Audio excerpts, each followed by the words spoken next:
countdown to the last comic shop in 5, 4, 3, 2, 1. So the most important part is you gotta separate the egg. You gotta separate the yolk and the white, and then when you put the yolk in, then the white's not there, and then you can fold the whites in later after you make stiff peaks. It's all about the stiff peaks. But I don't want any stiff peaks. Do we have to drink eggnog you've made? Can't we just buy it from the store? I don't want to drink raw eggs. That's why you put a lot of liquor in it. I don't know about this. You don't have to drink raw eggs, kids. It's me, Rock and Roll. Rock and Roll from G.I. Joe. You weren't even in the cartoon. Yeah, but I was one of the original 12 Joes. Just shut up and listen. You don't need to drink these stupid eggs.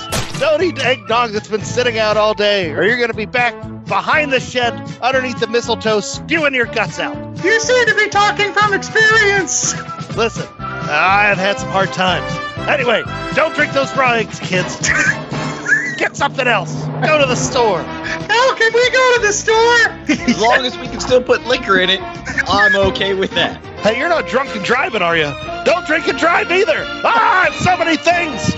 No drinking and driving. No eating the eggs. Don't eat the eggs. Stay away from the eggs. And now we know. And knowing is half the battle. G.I. Joe. That was the best. That is the best. Happy holidays and welcome back to the last comic shop for our Christmas edition of our show. Yay! That's right, kids. Don't drink and drive or drink raw eggs. Call an Uber and just get something else.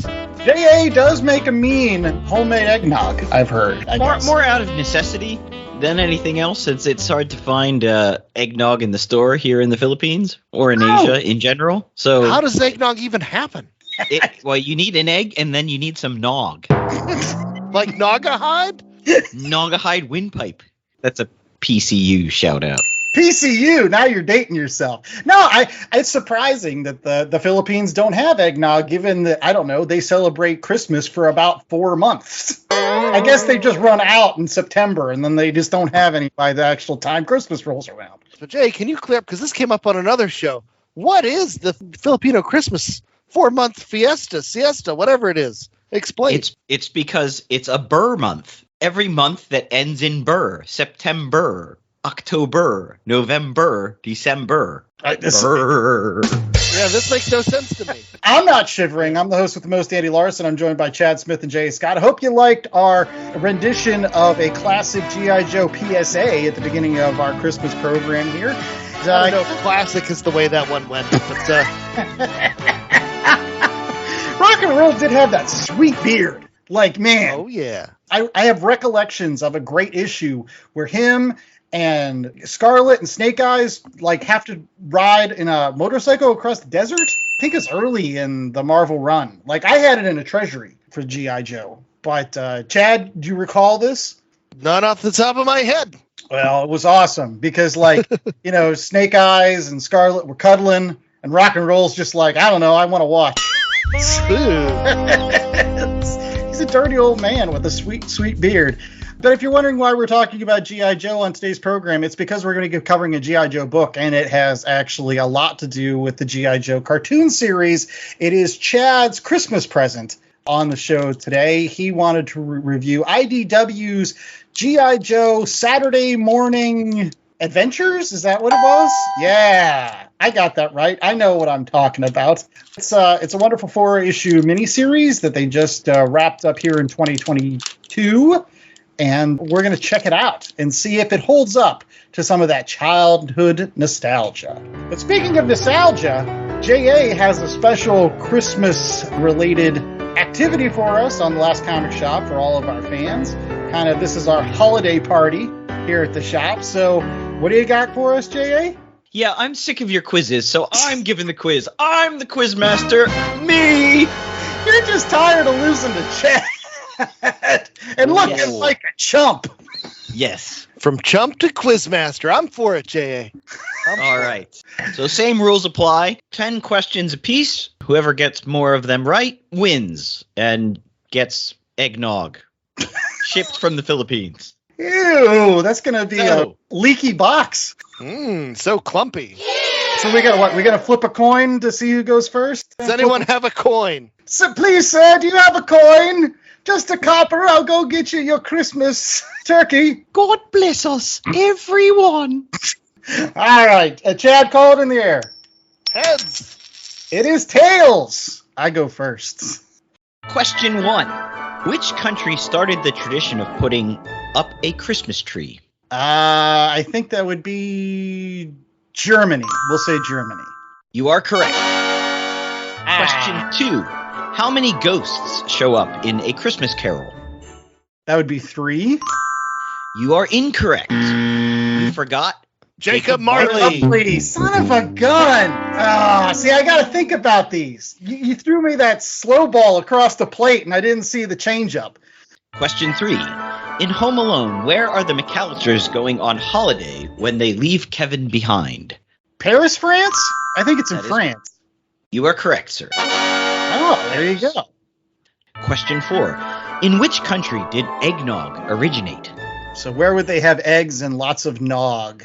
It seems like a Scandinavian thing. So I am going to say Sweden. Wrong.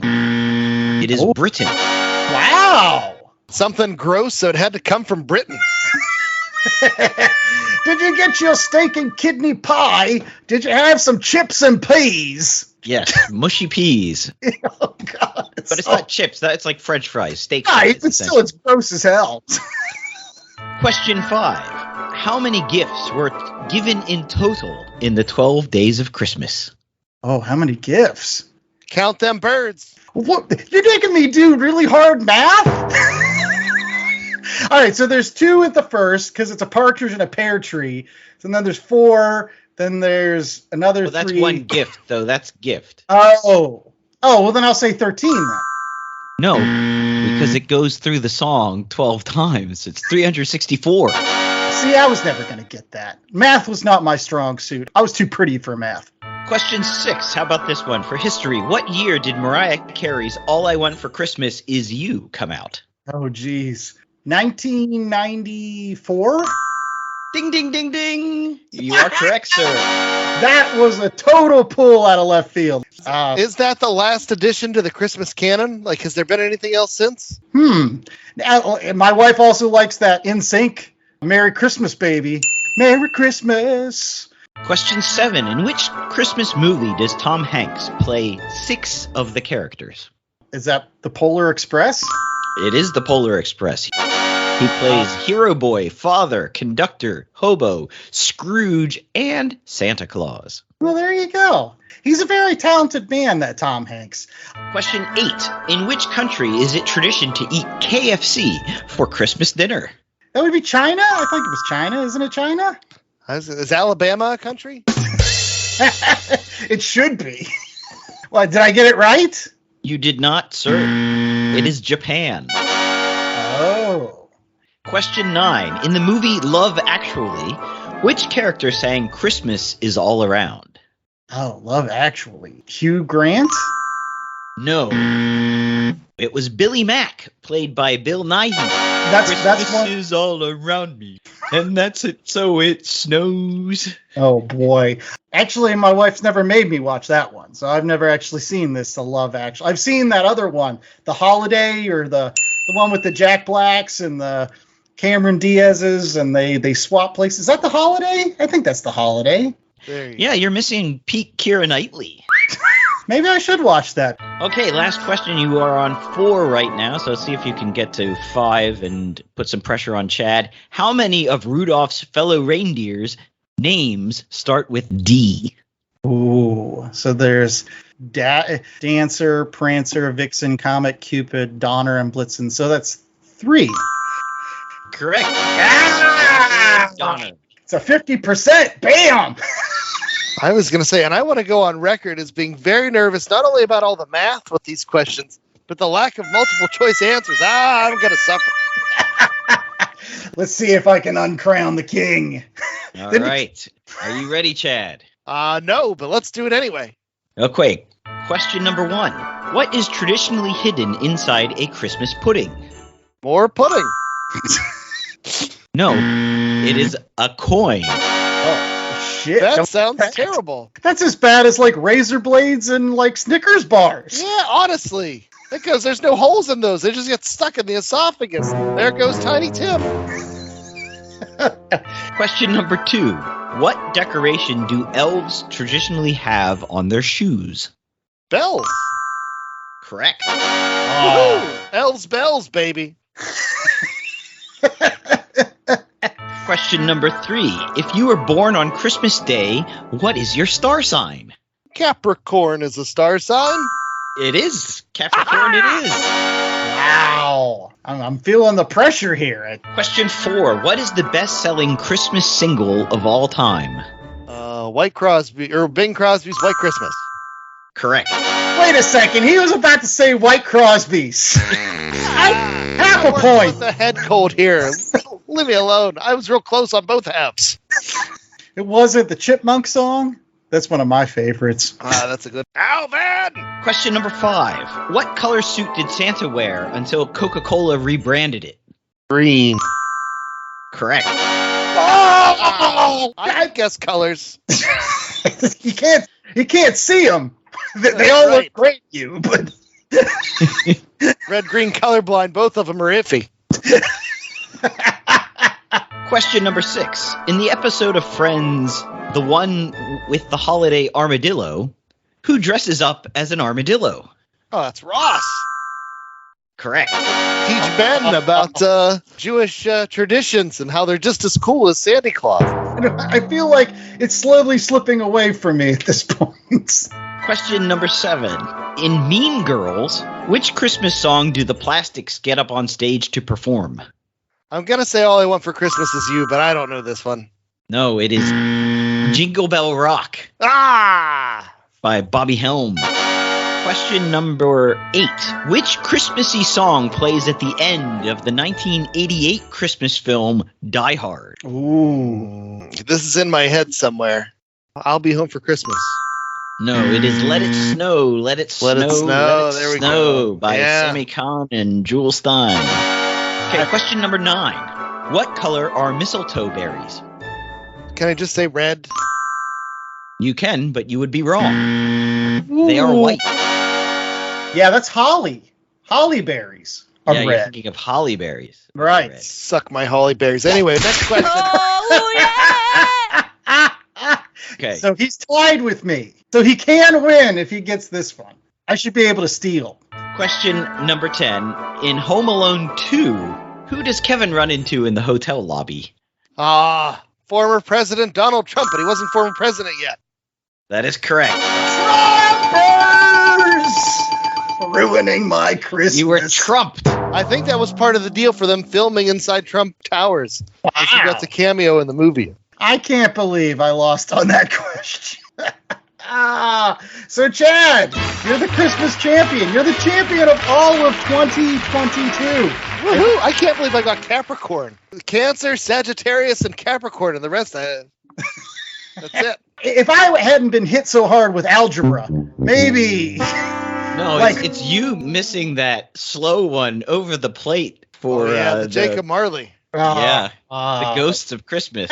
And I just read that. The Harvey Kurtzman Christmas Carol. No, I'm still blaming it on the calculus.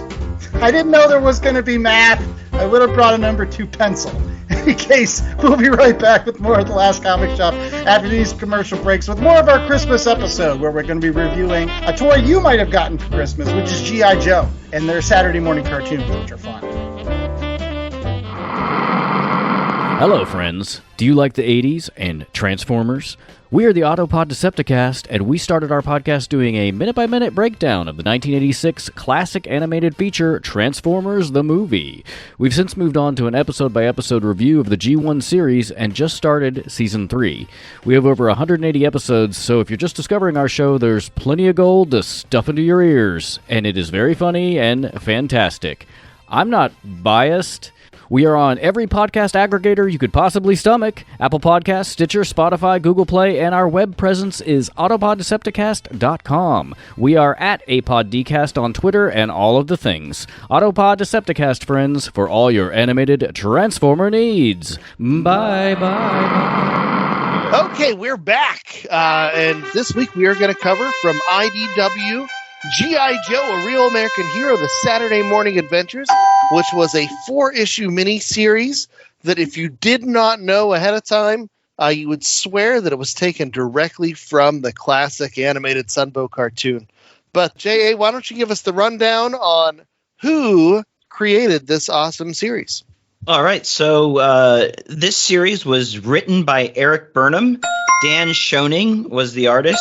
Luis Antonio Delgado handled the colors, and Neil Uyetake, apologize if I pronounced that wrong, was the letterer. And then you had Tom Waltz doing group editing, Megan Brown was the editor, and Diana Davis, a research specialist on the book.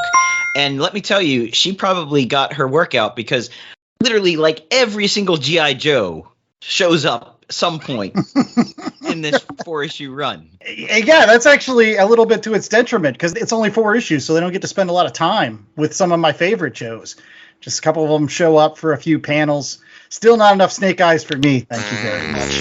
Oh, geez. Well, instead of grousing, why don't you just give us the 10-cent synopsis there, Andrew? Well, we'll get into thoughts and whatever. Yeah, I mean, I'm not going to say that I dislike this book, because I actually really did. This was a good Christmas gift for me, too. Yeah, the 10-cent synopsis is Cobra Commander sends the Dreadnoks out to go get this thing that ends up holding Aladdin's lamp. And he rubs the lamp, and the genie comes out, and it's not Robin Williams.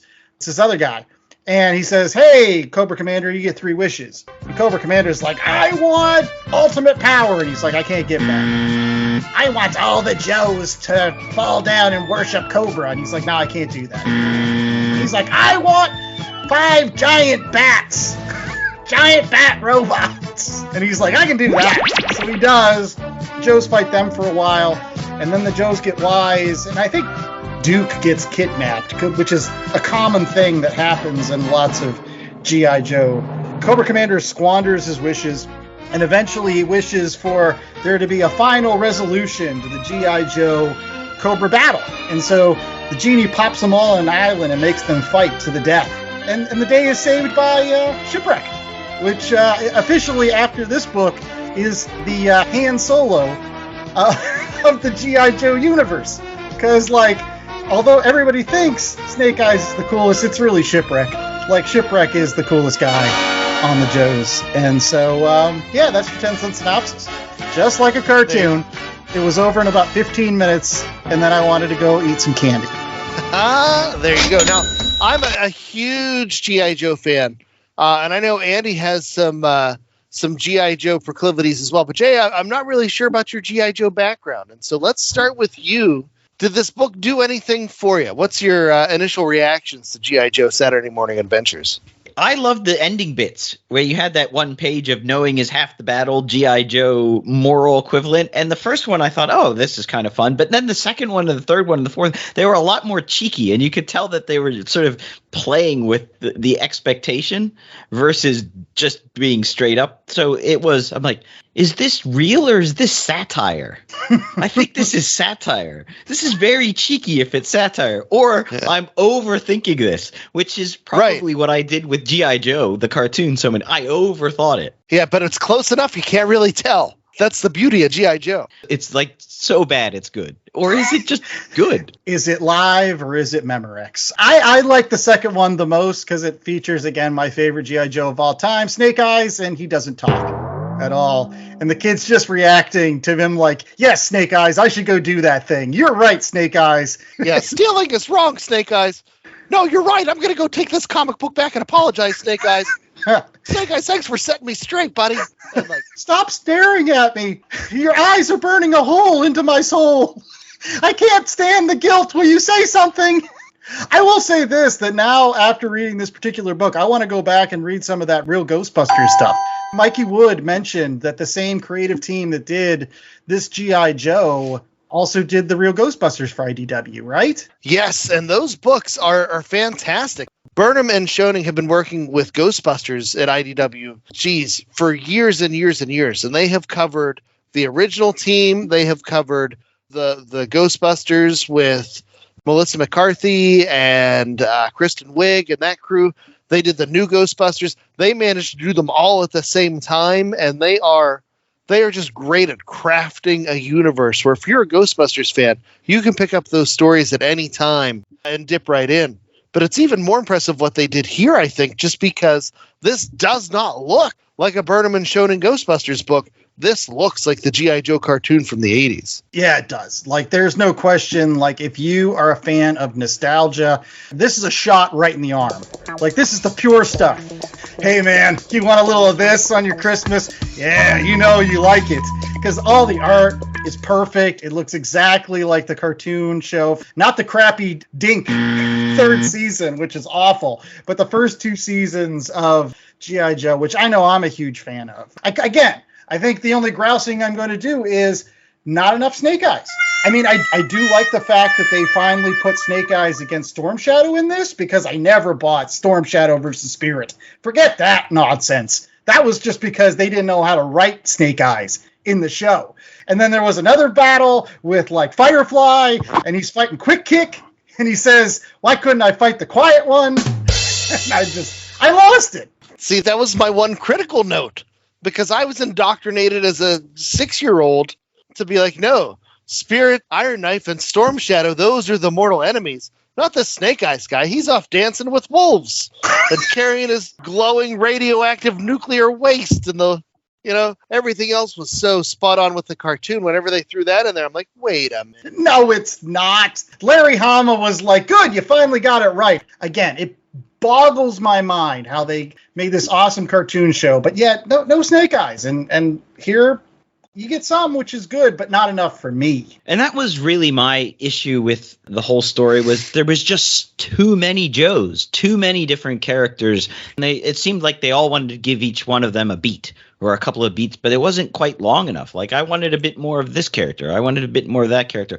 And I guess, it's a no-win situation if you're the writer, because if you don't include somebody's favorite Joe, they're going to be angry. Or, well, where was my Joe? But if you do include them, then you have to include so many of them that you don't have a lot of time. So maybe I don't think you can make the story longer, because it's already sort of a crazy, weird fantasy thing. I thought the story length was just perfect. Usually I'm one who says, you need at least 6 issues or 10 issues.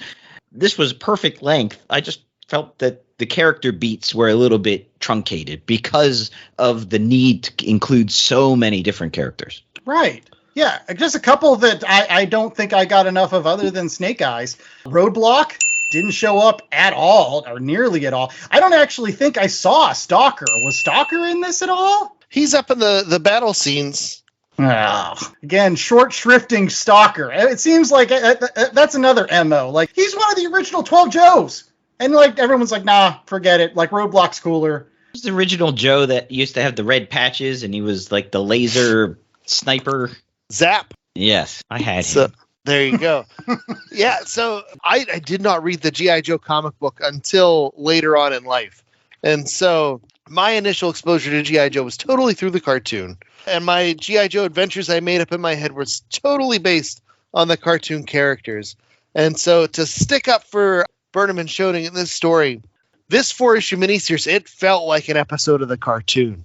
And if you go back to those episodes, your favorite characters weren't always super involved, but you could pick them out in the background sometimes, or they might have that one line.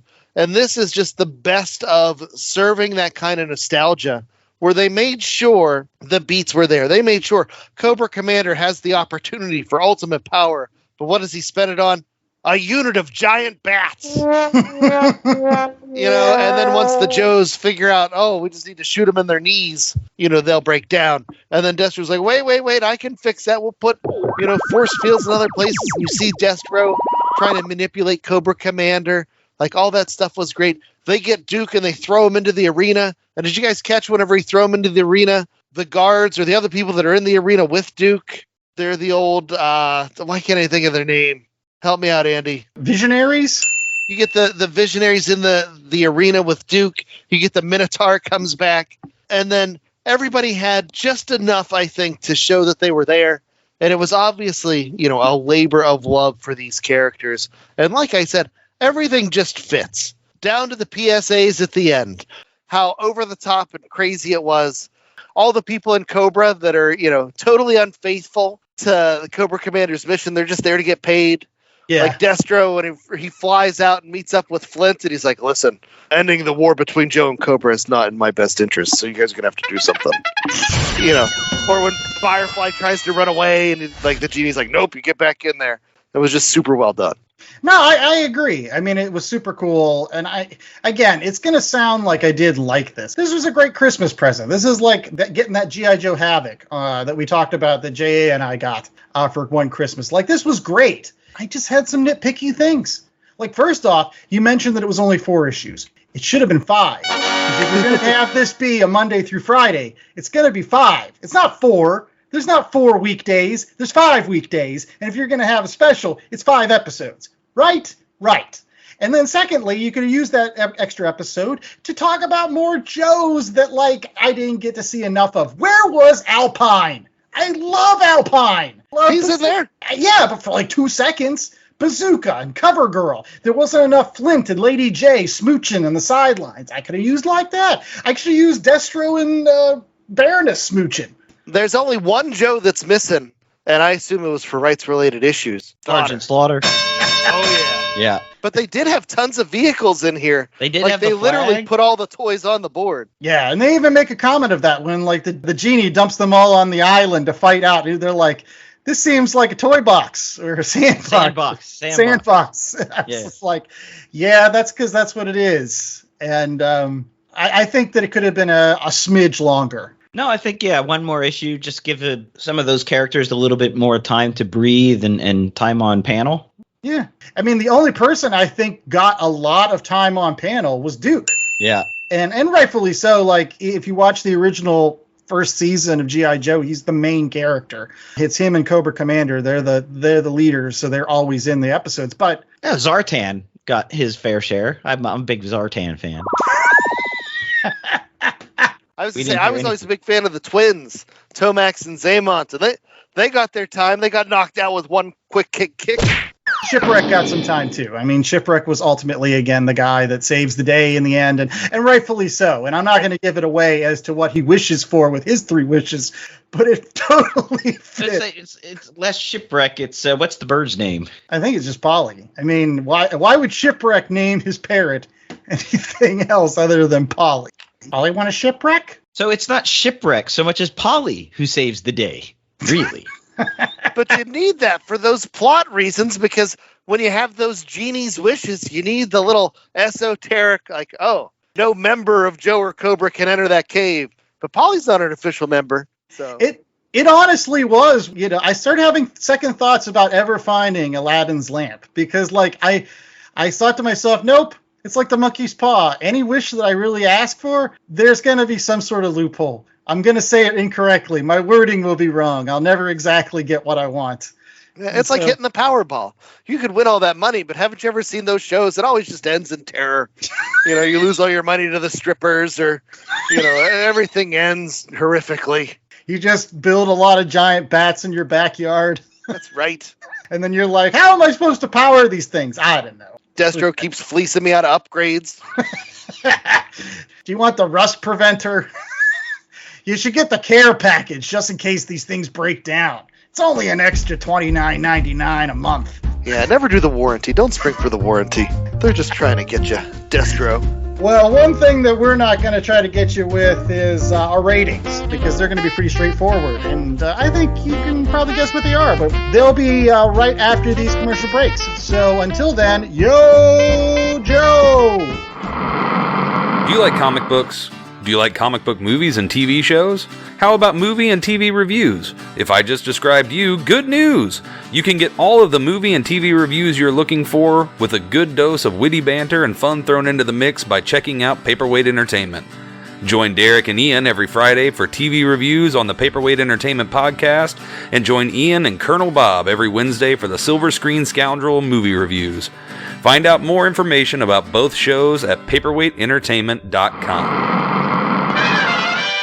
The Pullbag is GCRN's comic book review and discussion-based podcast. Join me, TFG and Mike, and the rest of the GCRN crew as we discuss the comics we are reading right now. Inside The Pullbag, you'll also find the origins of how guests got into or out of reading comics, after dark discussions, and so much more.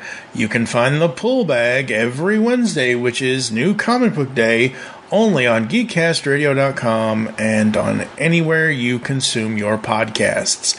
Make your great escape into comics and jump into the Pullbag today. All right, we're back with more of The Last Comic Shop, and it is now time for our rating. Are you ready to unwrap these kids? J.A., what's our 1 out of 4 scale this week? Well, it's 1 out of 4 G.I. Joes, 1 out of 4 Joe toys. So I guess if you've got if you're not doing a full one, you can do that's an accessory pack, right? So you get 3 Joes in the accessory pack. All right, fine. Real quickly before we start, top 4 G.I. Joes. J.A. I like Zap. I thought it was one of the original Joes. Came with the mobile rocket launcher. Starscream, is he a Joe? No. I didn't have a lot of G.I. Joes growing up. I did have Zartan, and he came with the removable face. And the color change feature. The color changing, yes, because he was a chameleon. I remember that, yes. All right, Chad. Top 4 G.I. Joes. So I'll go the Cobra Bat, just with the extra arm accessory pieces. Those were always a delight. Storm Shadow was one of the coolest looking figures. Just having a ninja, he was super awesome. As far as Joes go, one of my underrated favorite Joes was Crazy Legs. Oh, yeah. He was so fun, and because of his gimmick, he was the parachute guy. I would just throw him off of things. Just go to the top of stairs, chuck out Crazy Legs. I had the most fun with him.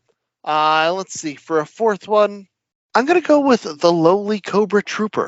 Yeah, no, I'm glad that you said it, because one of my favorite ones was not only the Cobra Trooper, but it was that precursor to the Bat, the armor that you would put on other G.I. Joes, and they could create mind control. What were they? They were. I know what you're talking about. Yes. Plastic. Yeah. Favorite. This one's simple. It's Snake Eye, Scarlet, Bat Trooper, and Shipwreck. Let's just go with that. Those are the best Joes. You could just have those 3 fight a bunch of bats, and that could be the whole show for me. All right, so yeah, 1 out of 4 Joes. We're going to start off with J.A. What do you think? It was a fun book. I found myself hearing the laser blasts in the background whenever the battles were happening. So you could really put yourself into sort of the G.I. Joe cartoon mentality. Now, growing up, I didn't have a television, so I didn't watch a lot of G.I. Joe, which is why probably I didn't have a lot of G.I. Joes. And therefore, I think if you were a big G.I. Joe fan, it would be much more interesting.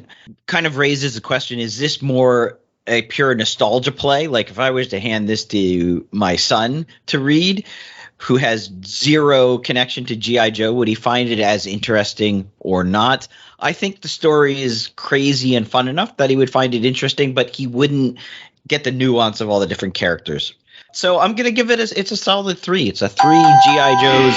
You didn't get any accessory packs this year, but you did get a couple of Joes to play with. And I will point out my last thing, those original Cobra bad guys, they're like COVID safe. They're all running around with their face masks on.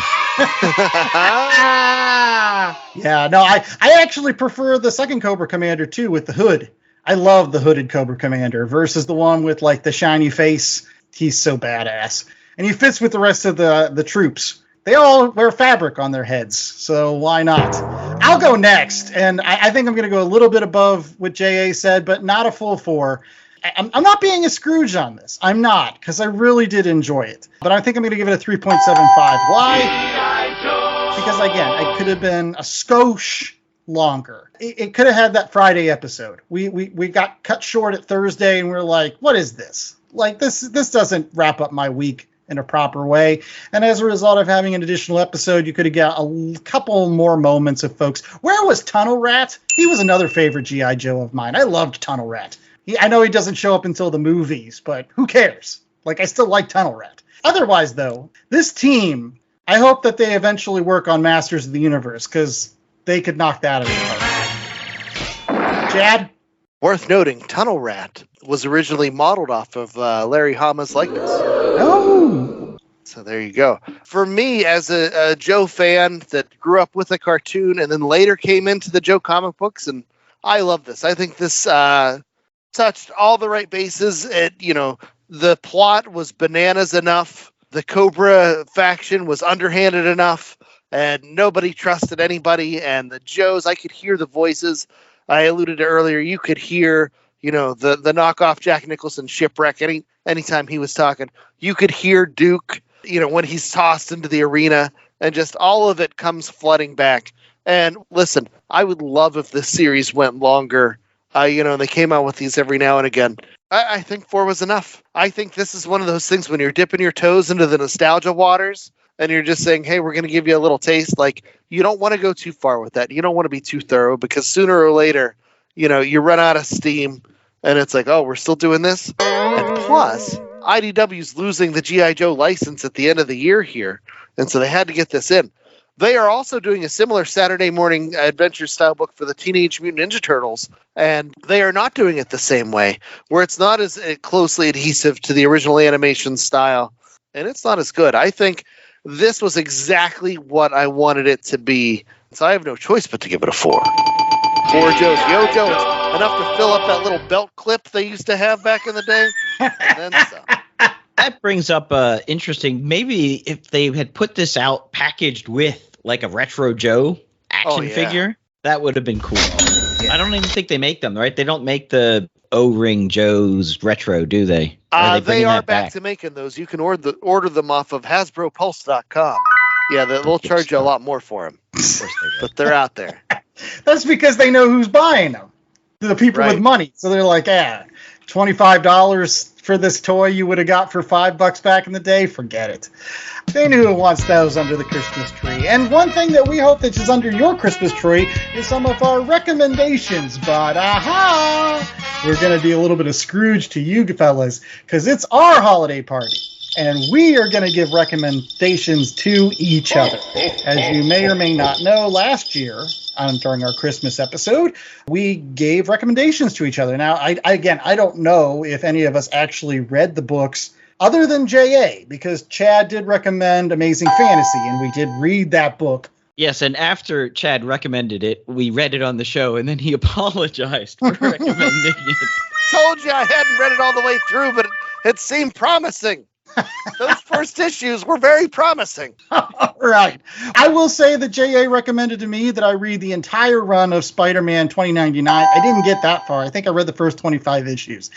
I don't think, though, that Chad has read any of the Rom the Space Knight, although he did help me finish my Rom the Space Knight collection. So I was going to say, I was busting my hump to help you find those issues. Yeah. You got all 75, 4 annuals. And even some bonus ones, like the Marvel 2-in-1 and a Marvel Age issue that kind of ties in with the Romness. But in any case, on this year's show, we're going to first start off with J.A. Scott, who's got a recommendation for Chad.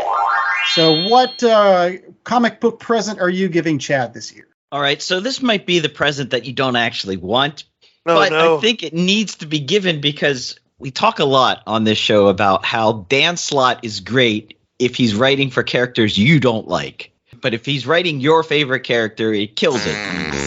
I'm giving you the Dan Slott Silver Surfer Omnibus because I want to know, as a non-Silver Surfer fan, if that book is okay or not. So I'm giving it to you to read. You can keep the omnibus, dude. I have all the issues, and they are fantastic.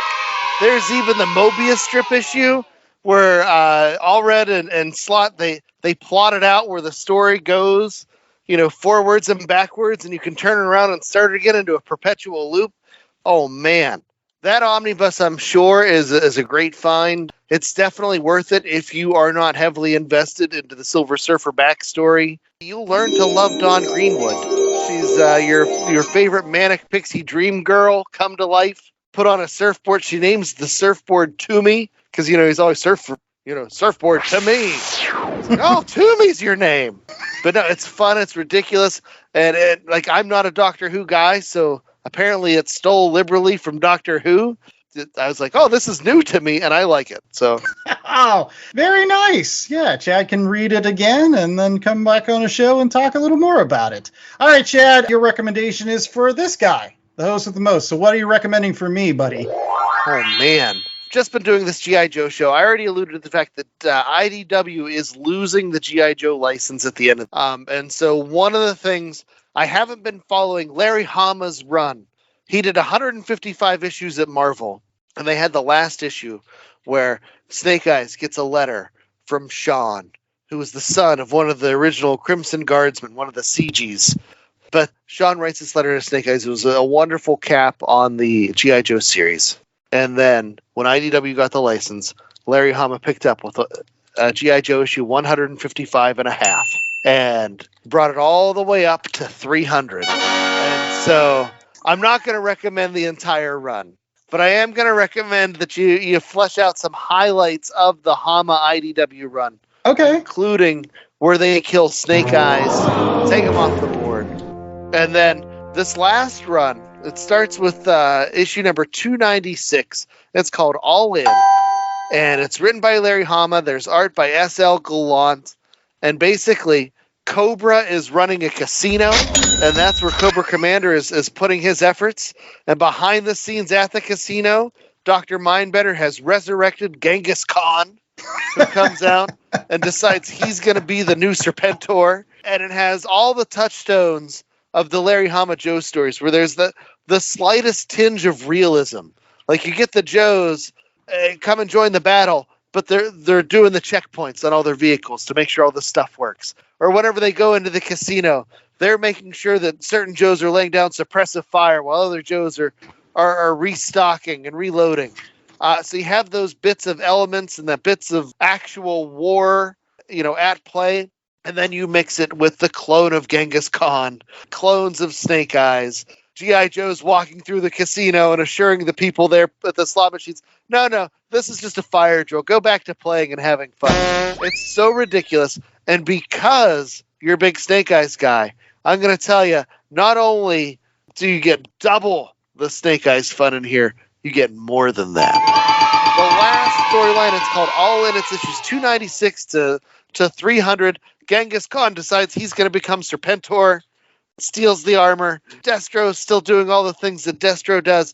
It's just a great madcap ending to a run. I don't know, as of the time we're recording, whether they've announced where G.I. Joe's going next. But if issue 300 is Larry Hama's last issue, it was a good one. He went out with a bang on this story. So check out some of the highlights from that IDW run, especially the final arc. You'll get all the Snake Eyes you need more. Oh, well, definitely. I'm looking forward to it.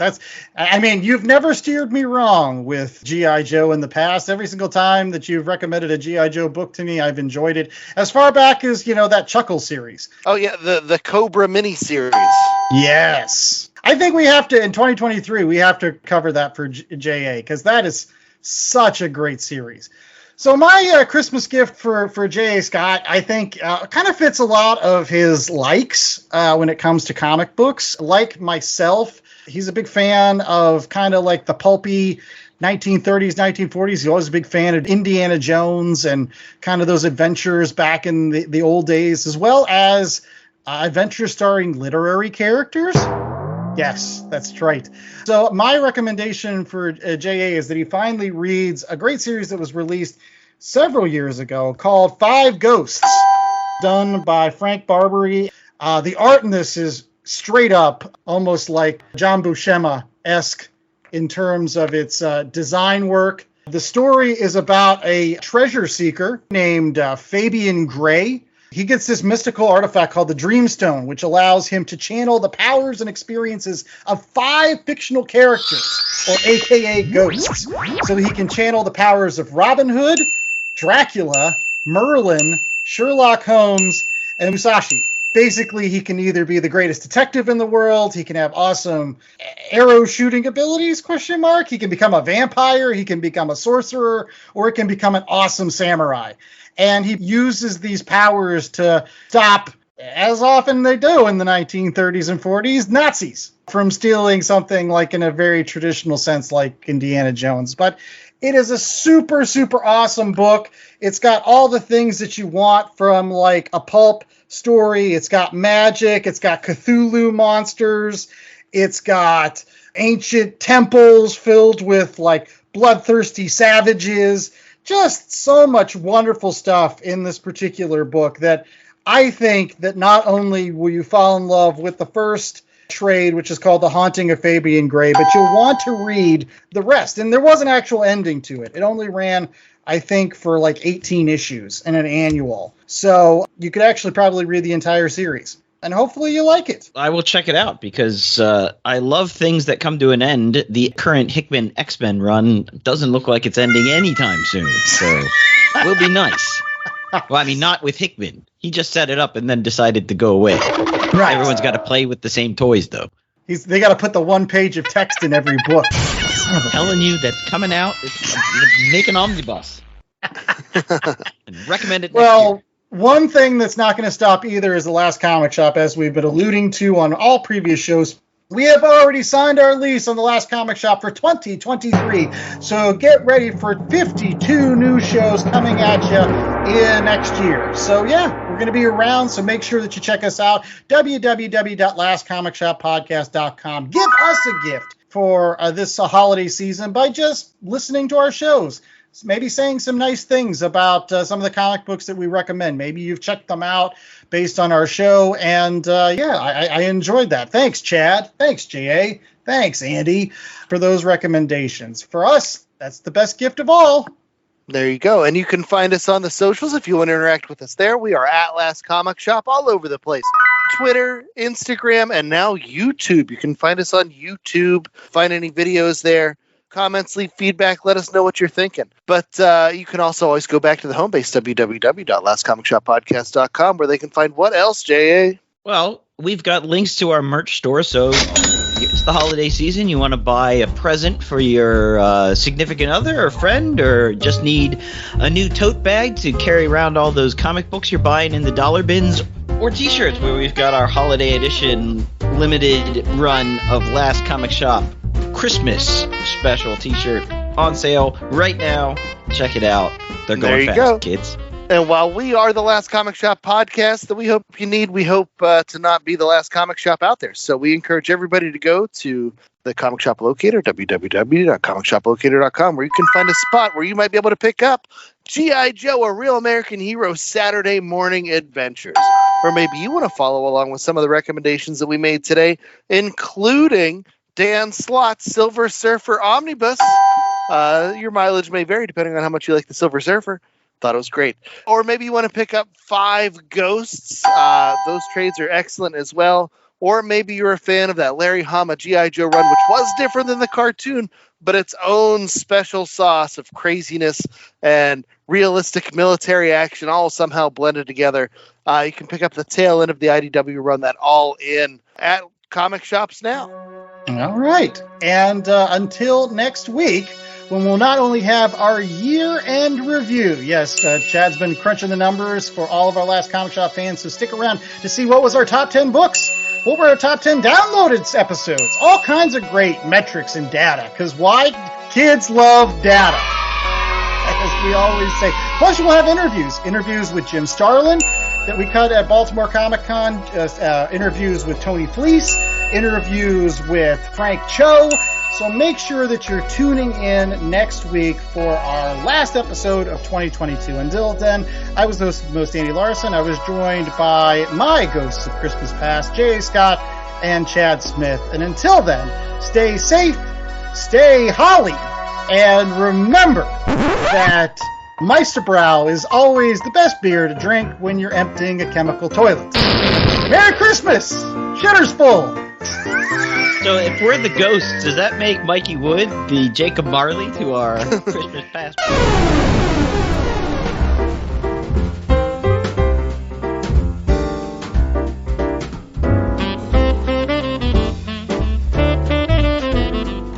The Last Comic Shop was a 2022 Black Angus production.